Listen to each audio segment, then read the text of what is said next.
A wrist fracture refers to a break in one or more of the bones that make up the wrist.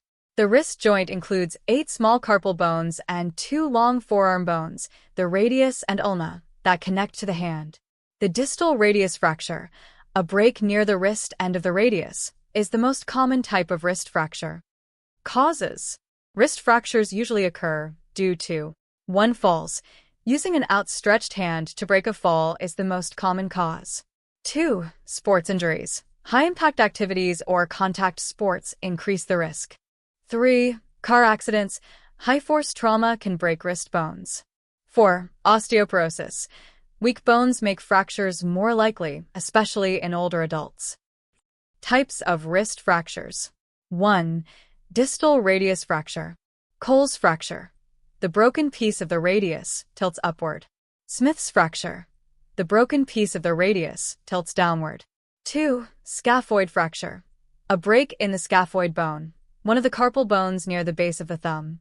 3. Ulna fractures. Involves the ulna bone, often seen with radius fractures. 4. Comminuted fracture. The bone is shattered into multiple pieces. 5. Open compound fracture. The bone breaks through the skin. Symptoms. Symptoms of a wrist fracture include 1. Pain. Immediate and severe pain, especially when moving the wrist. 2. Swelling around the wrist or hand. 3. Deformity. The wrist may appear bent or misaligned. 4. Bruising. Visible discoloration near the fracture. 5. Reduced mobility. Difficulty moving the wrist or fingers. 6. Tenderness, especially over the fracture site. 7. Numbness or tingling, if nerves are compressed or damaged. Diagnosis. To confirm a wrist fracture, a doctor may 1. Physical exam. Assess swelling, deformity, and tenderness. 2. Imaging tests. X-rays, the most common way to detect fractures. CT scan, for detailed images of complex fractures. MRI may be used for soft tissue injuries or subtle fractures like scaphoid fractures. Treatment. Treatment depends on the severity and type of fracture. 1. Non-surgical treatments. Immobilization, a cast or splint to keep the wrist stable while it heals. Pain management, over-the-counter or prescription medications. Physical therapy.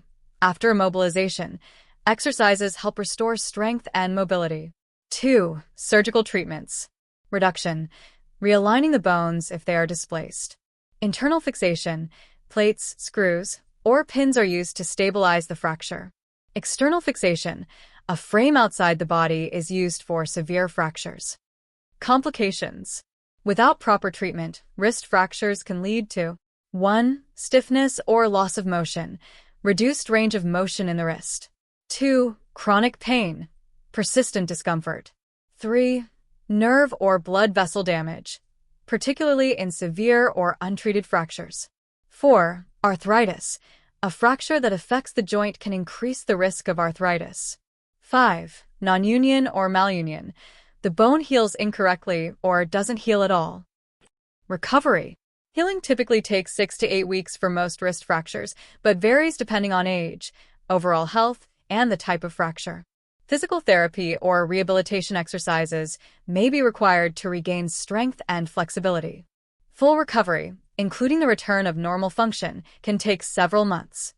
If you'd like more information on treatment options, recovery tips, or specific types of wrist fractures, let me know.